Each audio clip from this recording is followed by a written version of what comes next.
Welcome to the Real Estate Investing School podcast. I'm your host, Joe Jensen. Our guests, plural, today is Kellie and Anthony Frost. So after years of trying to figure out how to get out of the rat race, Kellie and Anthony accidentally stumbled into real estate investing. Along with their 3 kids, Kellie and Anthony are tackling a live-in flip. This DIY couple isn't afraid of hard work and putting in the time so they can create the life of their dreams. Welcome, Frost. How are you guys? Thanks, Joe. We're doing good. We're excited to be here. Awesome. Well, I'm excited to be able to chat with you. I actually had the pleasure of meeting Anthony at his work. We were doing this out, in the mountains, doing these climbing ferratas and climb rappels and all this gnarly stuff, which he's the pro at, and that was super, super fun. But I think I met you at the cash flow conference as well, Kellie. So it's cool. I'm excited to dive into your story, as opposed to just kind of the casual meeting. That was a lot of fun at the Ferrata, Joe. It just lined up perfect. It popped up on the schedule, and I thought, I got to go. Because it's not I was invited to by any means to go hang out. You're like, I'm coming. That's a once in a lifetime. I got to jump on this. Yeah, it was cool. We had like all the coaches there and Brody, and it was awesome. I'm glad you're able to make it. Well, let's dive into it then, you guys. So you say there in your bio that you kind of accidentally stumbled upon real estate investing. So tell me and tell all the listeners a little bit about how that happened and what you mean by that. Yeah. So back in 2019, the kids were super, super restless and they just needed to get out of the house. And so it was rainy and we were like, let's just go for a drive. So we went down this road. It turns to a dirt road, and so it's not a super popular street. And we see this house, and it is just covered in dead trees. There's chain link fences. There's no trespassing signs all over the place. And I was like, what about that house? And Anthony was like, what about it? And I was like, is it for sale? Is somebody living there? And he's like, the old lady died in December. And I was like, sweet. And so I'm like all excited. Like, what is she thinking? And I'll tell them why. So we had bought our first home, and we were 6 years into this home. We had just finished completely remodeling this home we were in. And I didn't want to take on another project. Yeah. She's thinking all this real estate stuff, and you're like, dude, 6 years in, we're just finishing up. I don't want to go more. Like, what are you doing? It was a pretty red brick house. It's on an acre. I was just like, So we asked about it, and the family showed us the house, and they were like, but we don't own the house. And I was like, okay. The guy that owned the house, it was his great aunt's house, and he signed papers and had her sign them so that way he got the house when she died. And Gotcha. So family was super mad about the whole ordeal, and we were like, okay. So they're like, if you reach out to him, don't tell him you know us. I was like, yeah. So we sent a snail mail letter out to him, and we were saying, hey, are you interested in selling your house? And he's like, actually, I am. And so that was kind of the beginning. And when I said we accidentally stumbled upon it, we had walked through the house, and it is a 3-story red brick house, 11 bedrooms, 3 kitchens, 3 bathrooms, with 8 exterior doors to get into this house. And it's like a whole complex, like a compound. Yeah. It was set up like a triplex, basically. And so I'm like, if we go for this house, like we're not going to fill the house with that many kids. I'm like, right. How can we use this? And so that's kind of when we started thinking about real estate investing. And then as we're trying to get under contract on this house, we find out that there's what's called a les pendant on this house. Uh-huh. So essentially it's like a lien, but the family, he doesn't have a clear title until this les pendant gets cleared. And we did our due diligence. And since family didn't like this guy, they're like, we're not going to sign it for him, but we'll sign it for you. And we told him, we're like, hey, we will deal with all of the legal stuff and get this les pendant cleared, but you'll have to come down on price. And so we talked him down $40,000. And Nice. Little did he know that it was only a $75 recorder's fee at the county office to get the house. But we had done our due diligence beforehand and knew. So, Man, I have so many questions. So that's super cool. So first of all, so you saw the place and you guys were interested in it, but you weren't thinking real estate investing at the time. You were just thinking, ooh, a nice brick home on an acre. Like I want more of a personal residence. And then it had such a unique option. You're like, what do we do with all this? And that's what kind of got your brain thinking about the real estate investing side. Yeah. And then when That's we cool. out pendants, like we didn't know what a les pendant was. And so, yeah. So break that down. How did you find that out? Like, how did you even find out that there was one at all? And then how did you learn what it was? Like, walk us through those steps. Cause I'm sure most of the lenders, even a lot of experienced listeners are like, what are they talking about? I think we had a lot of connections and they helped us a bunch. So the small town, people work in a bunch of different places. And it turned out that the neighbor down the street, he ran the title company. Nice. And we talked to him and he was able to give us the history of the home and the whole breakdown of, and then he walked us through it. He told us, he says, this does not have a clear title. This is a les pendant. And we're like, what is that? And so he was like, kind of a coach in that area. He's like, okay, sure. This is what it is, and this is what you need to do to clear it, and this is what has to happen before it can be purchased because that cannot be on the title. Well, we were also buying this house without a realtor. And so for me, that was like, if I'm going to sign this contract, I better know everything that's in it. And so I got bigger pockets. And so I listened to all of their podcasts at that point. And that was kind of the start that I was like, hey, this house is going to be an investment property and not just It's hard not to listen to all the podcasts and not have a fire under you to do something. It's like you keep listening to them and you're like, I got to do something. Like it just lights a fire. So can you explain to us in your best wording what a les pendant is? So in our case, what it was is our house is 3 stories. It was built for each floor. There was 3 sisters to live on each floor. So they would have separate living quarters, but still living together. And so when I'm not explaining this very well.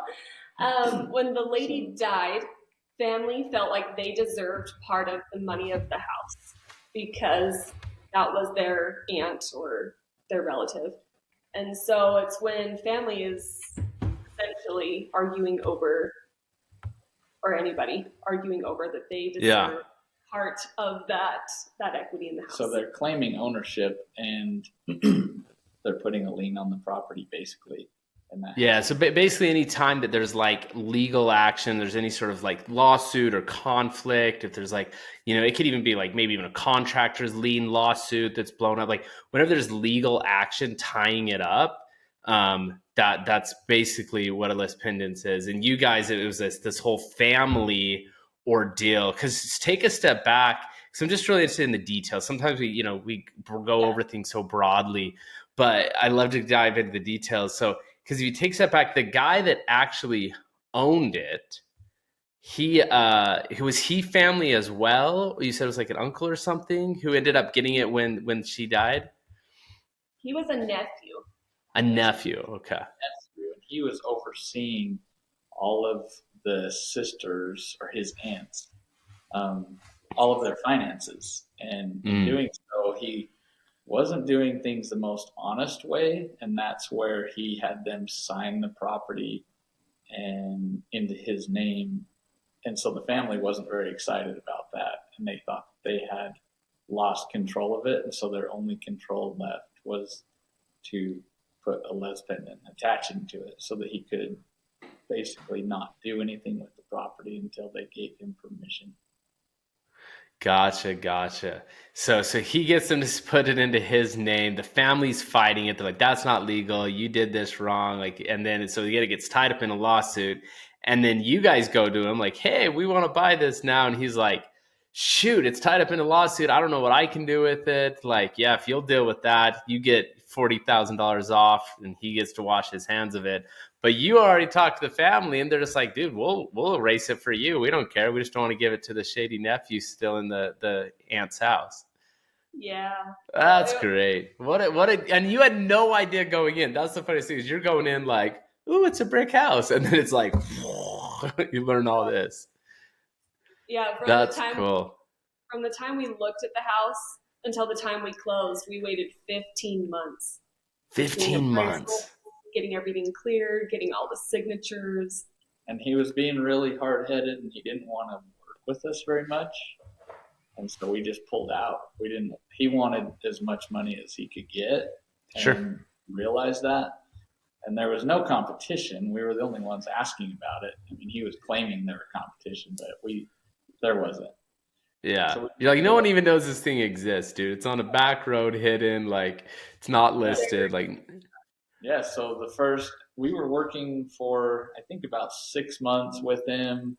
Wasn't going anywhere. So we just pulled out and left. And it was not quite a year had passed, and he reached out to us again, and he realized that we were the only ones interested and maybe his only option to get out of it. And so he came back to us, and then it's like, all right, now the ball's in our court. If you want to work with this is how it's going to be.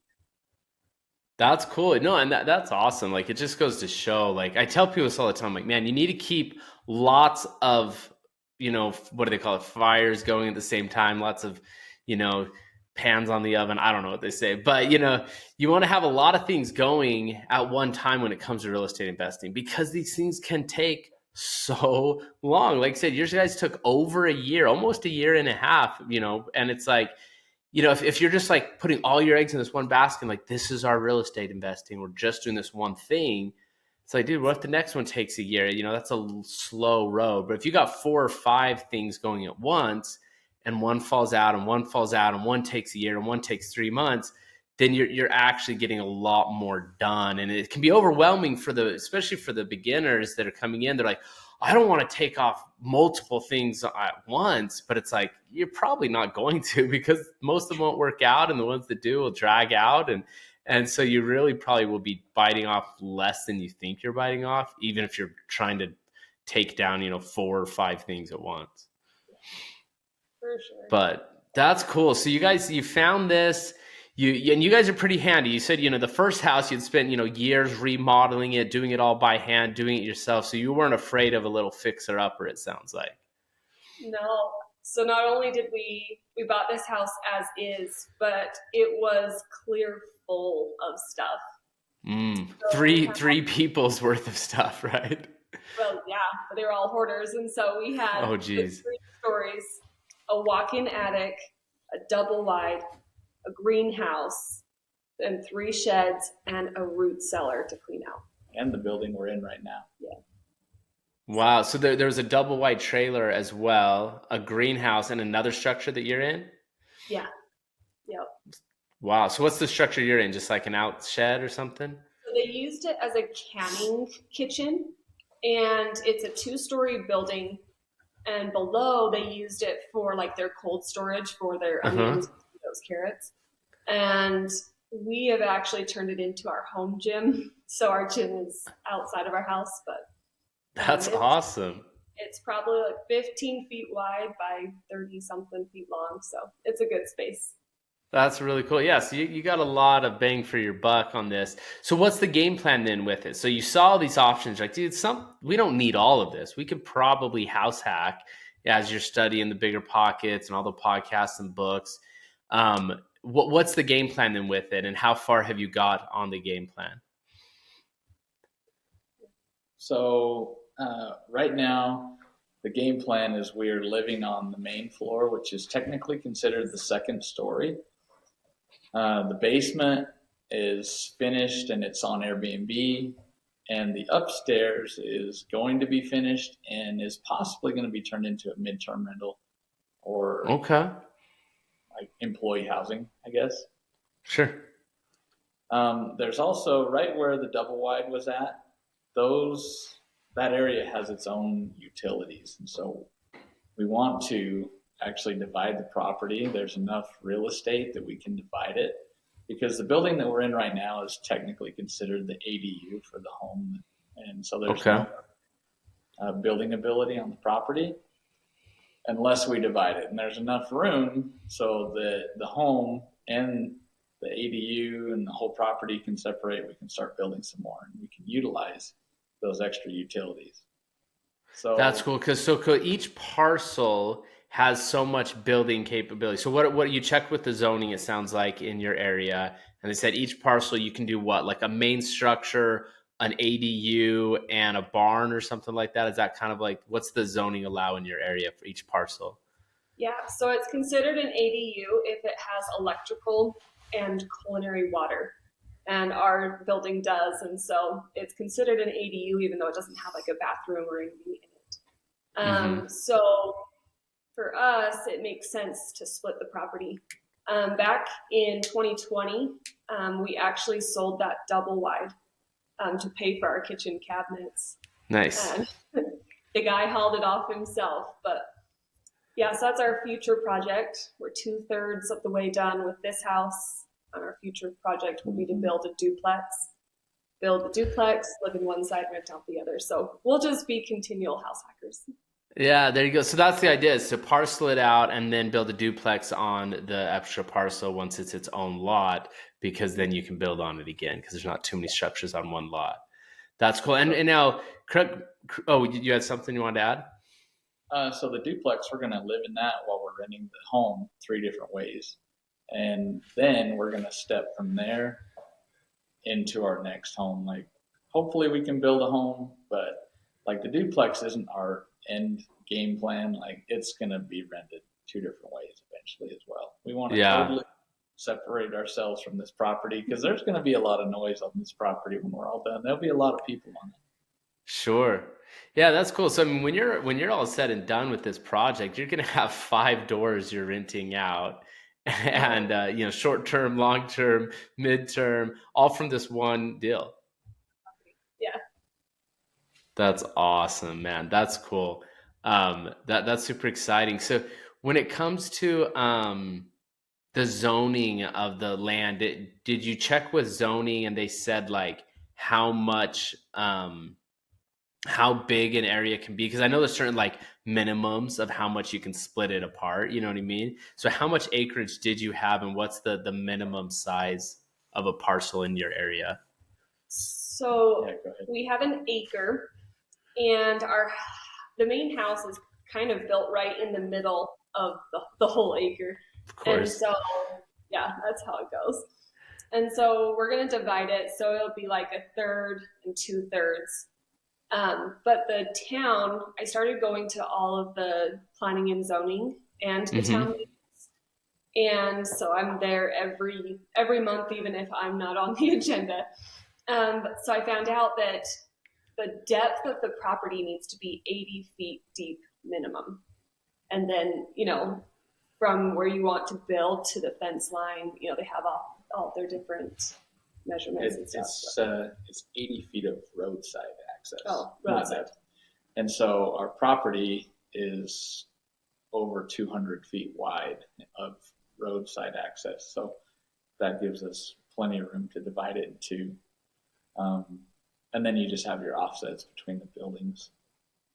Yeah, see, I just think that's cool for people to hear, because it's like there's a lot of details. Like I said, I was just thinking, parcel size. If it's 2 acre minimum or whatever, But you guys like, well, it's not just that. It's frontage road and setbacks and where you can actually build the structure. So according to all of these little random things, these are your only options, right? And it just goes to show, it's like, just go talk to the city, show up, talk to zoning and planning, like figure out what the details are in your area. And it might feel overwhelming at first, but once you've done it, it's just like, okay, so this is what it is. And then you'll know your options. And so many times people are a little, I guess, just overwhelmed or intimidated because they don't want to look stupid and be like, hi, I have no idea what I'm doing.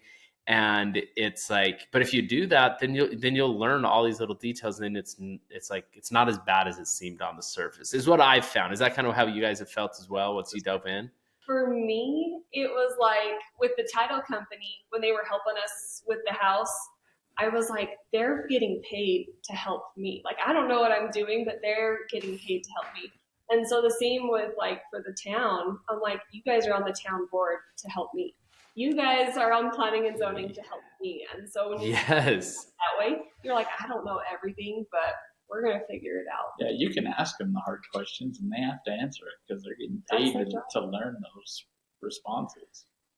Dude, I love that attitude. Like, it's just like, especially with these public service people, you know, that are getting paid with your taxes. It's like, you're literally paying them to work with you. It's like, there's your coaching people. You know what I mean? Like, go call the title company if they close a deal. Like, I love that. Like, they are getting paid, especially the city town hall and all that. And they're cool. Like, almost every time I talk to them, like, they're happy to break it down for you. They're happy to actually.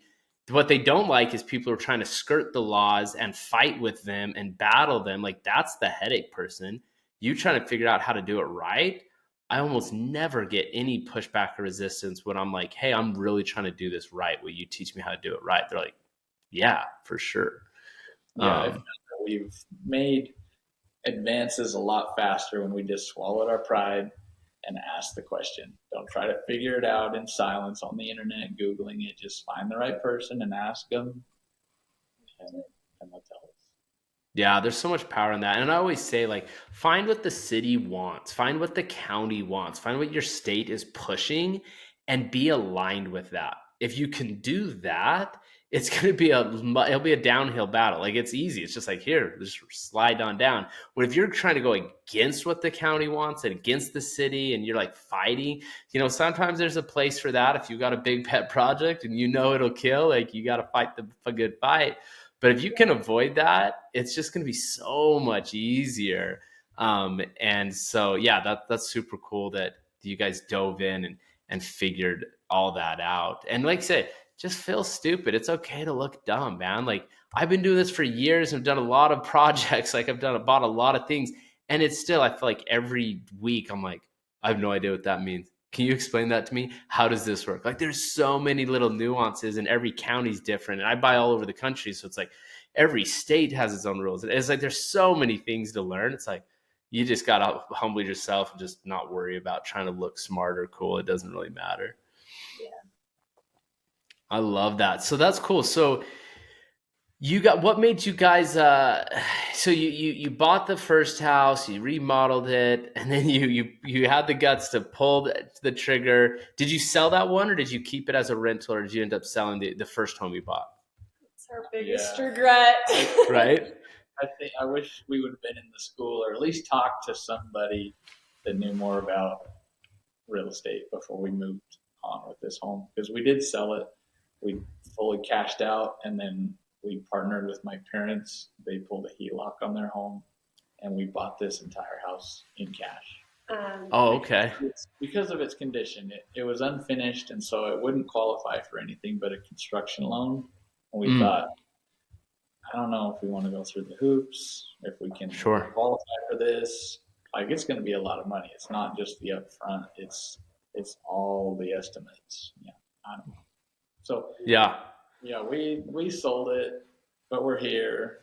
I mean, the podcast talk about sometimes you sell an asset to get a better one. So we're going to look at it in a positive way, but we do regret selling our home. Yeah, I mean, and welcome to the club. You know what I mean? Like, I can list. That's how we all feel. You know, you're definitely not alone in that. The only nice thing is we sold it to a sweet young couple. And she sent me this spring a picture of the 300 tulips that I had planted. And it was kind of bittersweet because I'm glad they're taking care of it and they love it. But at the same time, I was like, I wish I still had that. Yeah. Yeah, that's hard. Well, that's awesome that you guys did it though. You know what I mean? You know, you're gonna go from 0 doors to 5 doors when this project's all said and done, and it's cool because you have this project. You know, you got a lot of work lined up for you for ways to come. Um, so what do you see as your next moves then? I know you guys are deep into your current stuff and getting this stabilized. You're already renting out one of the units as a short-term rental. How's that going for you? We just got our first 2 5-star reviews. So our first 2 guests left us 2 reviews already. So Yeah, so it's Oh, so it's just barely up and running. That's awesome. it's been a long time coming because we had to clean out the house before we could even start renovating it. And then Mm-hmm. we renovated it through the pandemic. I got pregnant. I had a little one. We have 3 kids. It's just me and Anthony working on this place. Yeah. So it's been a labor of love, but it's coming and it's people are booking, and May was booked almost completely solid, and June and July is trickling in, and we are getting a bunch of bookings for this fall. So it's working. That's awesome.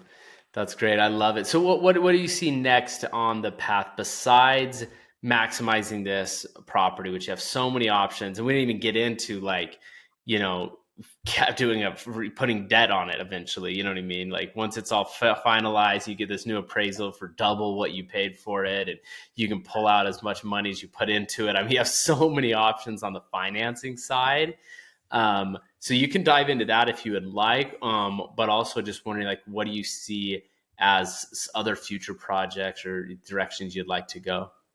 We have a couple of deals that we are focusing a little harder on right now. There's some pretty big deals, but I love the hospitality and short-term rental aspect, and I love designing. Cool. So we have our eye on a few projects that have a couple more units than this property.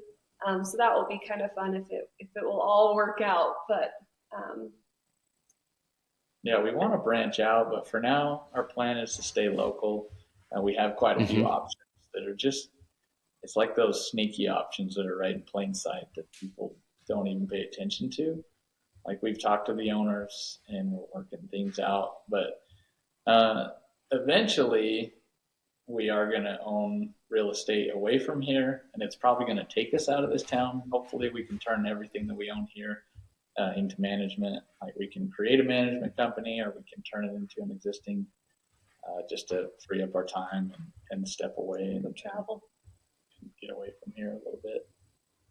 That's cool. And let's talk a little bit about where you're at though. And I want to get the link to your Airbnb so that we can put that in the show notes as well. But because you live in a really cool area of southern Utah. So what city are you guys in, and why are people coming out to this middle of nowhere? So most people know if we reference the city of Kanab, it's a little bit bigger, it's a little more well known, but we're north of Kanab in a tiny little town called Porterville. Cool. So you guys are in this Orderville, small town, southern Utah, surrounded by just the most crazy hikes and canyons and mountains and red rock and all of that. And so that's kind of the demographic you're tapping into, the people that want to go play in the wilderness. Yeah. Yes, we are 20 minutes from Zion National Park. We are an hour from Bryce Canyon, an hour and a half from the Grand Canyon, and just over an hour from Lake Powell. So we're right in the middle of all these major attractions, and so people that come through our area just love the outdoors, and they just want to go and explore and have fun. So. Yeah, well, and you're that far, that close to all these major ones, but then you're like 5 minutes, 10 minutes, 20 minutes from a ton of local ones also that are just as incredible as some of those major ones. And so, yeah, there's so much to do out there. It's super, super cool. And I think that's such a cool niche. It's sometimes I feel like people want to I don't know, feel cool. So like, oh, I want to do, I do a lot of out of state investing. I think people think that sounds sexy and cool. Like, oh, that's so rad. You buy all over the country. And it's like, I don't know, if it's really that cool. Like if you find something that works, That's what's cool. And if you have this niche where you live in this small town and you can find these deals like this that are going to sit there that no one knows how to maximize, and you have this vision and you're seeing things that, a lot of these people just grew up on a ranch, they live their life on a ranch, and that they don't even think outside of like, I guess we could feed cattle on the land. Like, I don't know, and you guys, one, you're in the school. So you're students of the real estate investing school. You've met with coaches. You're studying a ton on your own. And so you're expanding the options that you're seeing in a world where maybe not everybody's doing that. And that can be such a cool niche. It's like maximize that and get it while it's good. And, I think that's the coolest thing is finding something that works for you that gives you some sort of unfair advantage. Because anybody from out of state trying to do what you guys are doing, you're going to kill them because you guys have such deeper, intimate knowledge of the area. Like you said, even that first deal, you're like, well, the neighbor is the title guy, so he just told us every detail. And it's just like boom, boom, boom. It just makes it so much more doable than some outsider trying to come in and capitalize. There was a podcast that Brandon Turner was talking about the exact same thing. I think he said he put like $600,000 on a multi-unit, and he ended up having to sell it because he was losing money. And one of the locals bought it, and they turned it completely around. It turned into a moneymaker for the local because the local, like he just saw the deal, he was crunching numbers, but he just didn't know the area, didn't know the people. So yeah, exact same thing that you're saying here. Yeah, I love that. So yeah, keep running with that as long as you can. That's super awesome. And then the cool thing with real estate is the sky's the limit though. You can run here and then pivot there and then do that. And, I always encourage people, especially at the beginning, to try a lot of different stuff and see which ones you love and see which ones you hate. A lot of people, are turned on to short-term rentals. They're like, oh, that sounds so cool. And then some people get into it and they have a niche for it. They have a knack for it. Like you, Kelly, you're like, I like the hospitality business. And that's what I think people need to realize. Like, if you're doing short-term rentals, yeah, there's real estate investing. That's a part of it. There's also the running a hospitality business. That's a whole nother part of it. And if you're not into that side, that's probably not going to be the strategy for you. And a lot of people are just looking at the money and they hate the hospitality side. And so it's like, that might not be the best niche, but they don't know until they do it, For sure. I think I love to design. And so with short term, you can just have fun and do all these fun accent walls and a mural. And that's kind of what I love about it. And just allowing people to have a fun experience in this beautiful area that is our hometown. And it's been a lot of fun. Yeah, like single family or multifamily, you wouldn't be going crazy with the paint or the style or the furniture. You want to go basic, No, you have to be so boring it's painful. Yeah. It's not even close to the same.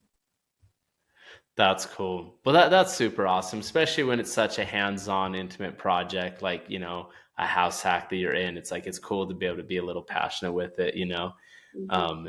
And then someday you'll see people hashtagging, showing pictures of that. And you're like, I miss that house. I miss my tulips. I miss the gym. It's always good to miss something and keep pushing your limit to bigger and better things for sure. Well, this house, we will definitely be keeping it forever. We were not planning on selling it at any point. We learned our lesson. Yeah, no, for sure. That's awesome. Well, that's super cool. I think this has been super fun. I love for people to hear like how, Brody says this all the time. He's like, you're literally just one deal away from changing your life. And that's a pretty good example with what you guys have. And people hear that and they might think, oh, one deal, like that's no big deal. It's just like sign here and then it's done in a week. And you're like, that one deal might take 15 months to tie down and 3 years to stabilize and get up and running and countless hours and city hall meetings and whatever, but it's like, what's the alternative? Yeah. Do nothing. Right. And for us, since this house was so scary, a lot of people would look at it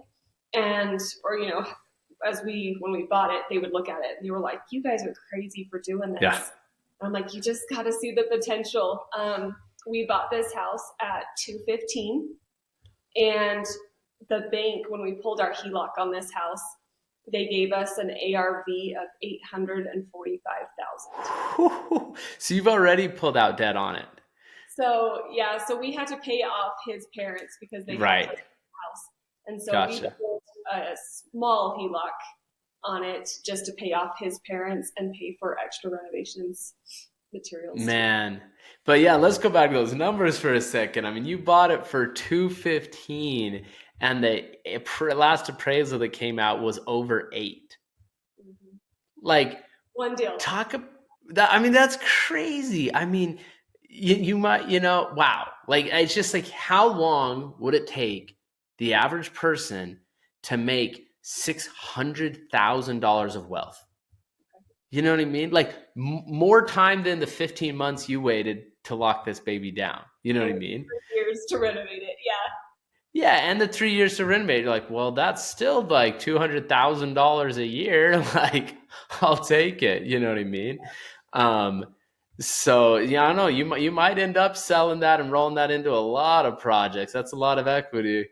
We'll see. But I like how Anthony mentioned earlier. You never sell assets for money. We trade them up for better assets. So keep that in mind if you ever do. But man, yeah, what an opportunity. I mean, that is so cool and inspiring that some piece of junk headache hoarder house on a back roads that you were scared to touch and it was a mess and you dropped the deal, you were out and it all ends up coming to you and it's like, wow, like that's what can come out of keeping your thumb on the gas, keeping yourself going and making sure that you don't quit. And then it's like, I always say action leads to opportunity. And, you took action. I bet you did not think it was going to be worth 800,000 when you were buying it. Did that even cross your mind? We were estimating and hoping for 400. That's awesome. That's great. Yeah, which still would have been killer. I mean, you double your net worth like that, you know what I mean? It's like, and that's one thing with real estate is we talk a lot about cash flow. We love cash flow. I love cash flow. I live off my cash flow. Like it's my bread and butter. Like that's why I have time to do everything that I do. But like the wealth that can be gained by doing these things is just beyond measure. It's crazy.